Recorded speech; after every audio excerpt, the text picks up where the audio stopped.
Far from the mountains and deserts of his Uyghur homeland, deep in the heart of Asia, Shahrat Tosun keeps the memories of his birthplace alive through song.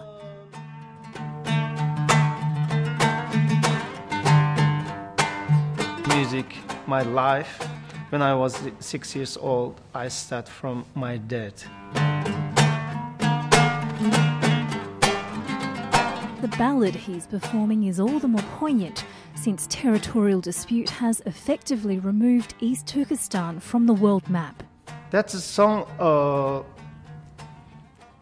name is Anamne Aslap. This Anamne Aslap is the thinking about the mother. Just the meaning is missing the countries, missing the mother, because we lost the country. My father was Uyghur. My mother is a little Tajik and Uzbek mixed. That's why I sing there's a Uzbek song and a Kazakh song, Uyghur song. Shahrat's rich musical heritage, a living representation of the ancient Silk Road that connected East and West for more than 1,000 years and has now found its way to Australia. The Sacred Music Festival is an opportunity to showcase some of these hidden, wonderful treasures sitting in our backyard. Look at Shokrat, he plays all around the world and is a truck driver in Kasula. You know, we've got to get that guy around. We've got to get him into the Opera House.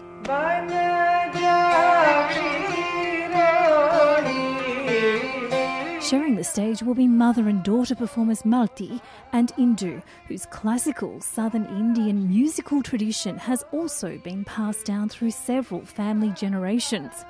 It's a great thing because it has come from my mother and I'm able to pass it on to my daughter. The South Indian Carnatic music, classical music, has been there for a long time, I think, from hundreds of years. And unbeknown to most Australians, it's a form of music that enjoys a strong following here. There are hundreds of musicians, Carnatic musicians in Australia, hundreds, and they're all as good as we are or better. And the community has a very vibrant art scene. But rarely does wider society get to experience that. Now, thanks to the passion of festival director Richard Petkovich, that's starting to change. It came about because of my interest, one, in sacred music and the traditions around that, and my interest in multicultural communities. I've always had a thing about showcasing the positive nature of diverse communities because I think there's a lot of negative stuff out there. Returning to Sydney for a third year, the festival continues to bring together artistic endeavours that span an extraordinary spectrum. This year we've got Sufi artists from Sudan, we've got an Aboriginal sun ceremony, we've got Indian performance, we've got mantra, we've got Eastern fusion, Western fusion, all with this tag of devotional music, ceremony and art.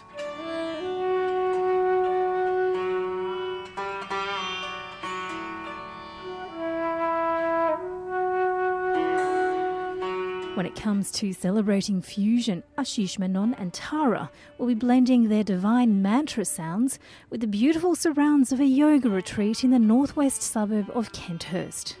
Tara and Ashish, they're going to be putting on their own event with a band called India Jiva. So they're this Eastern fusion. They've sold, and they're one of the biggest selling world music artists, and no one really knows about them in the mainstream.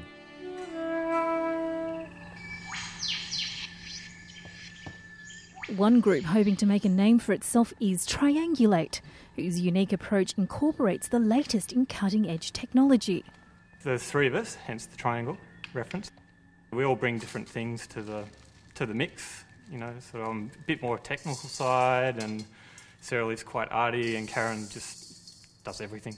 While an electro-acoustic, semi-improvised concert may seem more science project than a quest for spiritual inspiration, there's more to this than meets the eye. We've been out throughout New South Wales, really getting back to nature roots and recording the birds, hunting them with all sorts of microphones, vibration contact microphones and hydrophones, the water things, so recording sounds of water birds. And then we've been reassembling them in our laptops and everything, and we're going to reimagine it in surround sound.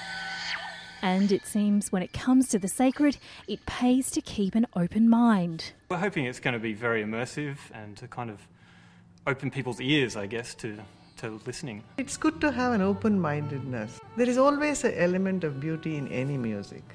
Maybe it will take me a few minutes to get adjusted to what they are doing, but then music is music. It's good. You can close your eyes and then it's fine.